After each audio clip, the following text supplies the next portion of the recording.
Good morning, and welcome to your daily Farm and Home Show, brought to you by the University of Kentucky Cooperative Extension Service. And now, here's your host. Good morning, and welcome back to the Farm and Home Show. I'm Kristin Hildebrand, filling in for Joanna Coles. And joining back with us again is Dr. Nicole Gauthier. She's our Extension Plant Pathologist with the University of Kentucky Cooperative Extension Service. Glad to have you back on with us on Friday. Morning. Yes, that's right. Yeah, into the work week. But some of the things that we've been talking about this week is cleaning up those, putting the garden to bed, cleaning it up, making sure it doesn't overwinter.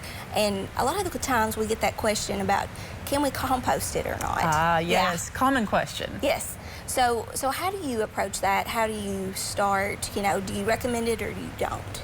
Well, of course, as a plant pathologist, I'm always thinking about disease. So I usually caution everyone when they're composting, but let's back up and say I'm not anti-compost. I compost myself. Right. And but if there are diseased plants, that's when we have the caution in composting.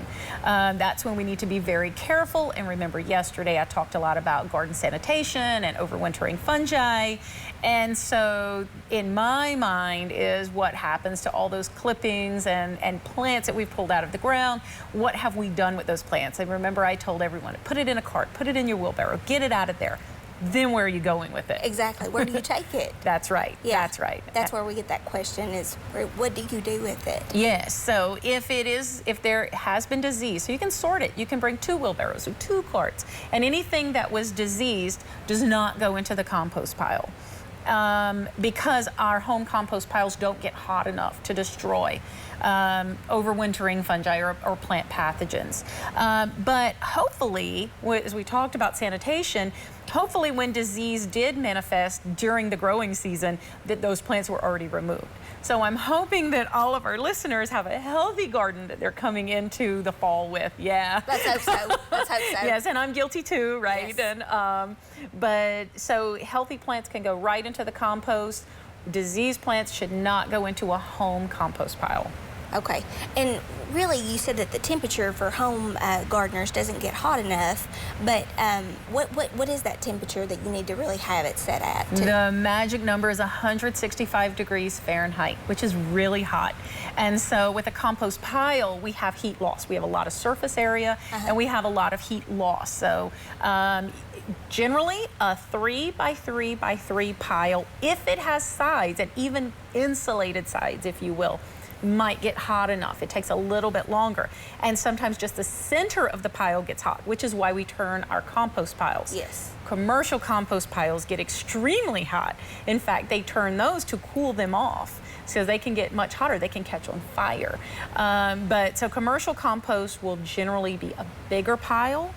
So it would get hotter, about 165 degrees, and I am doubtful that anyone but the most judicious composter will see those temperatures. So I just blanketly say no diseased plants in a home compost pile. Gotcha.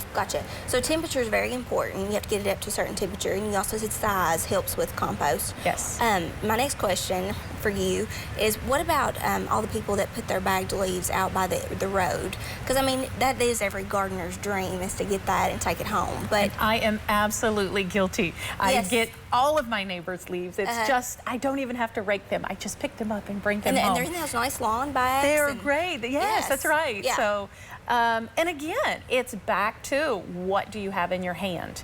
I've picked up bags of leaves that they looked pretty bad, and others that I am able to recognize, and it's like, okay, I'm not going to take this. I'm not going to dump this. So just be careful at what's there. A lot of times with leaves, we'll see some kind of host-specific things, like my neighbor's oak tree, for instance, has a powdery mildew. I don't have an oak tree in my yard, so it doesn't matter. Powdery mildew pathogens are host-specific.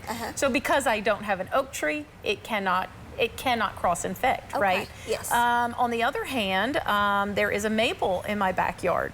So if I see a bag of maple leaves, and they're the best compost, if I see a bag of maple leaves and they've got, for instance, tar spot or Phylosticta, I won't use those because those can cross-infect. So just kind of being careful. And I know that's a lot of detail, but overall, it really doesn't. It rarely hurts. So I'd rather see you mulch with free leaves than to not mulch at all.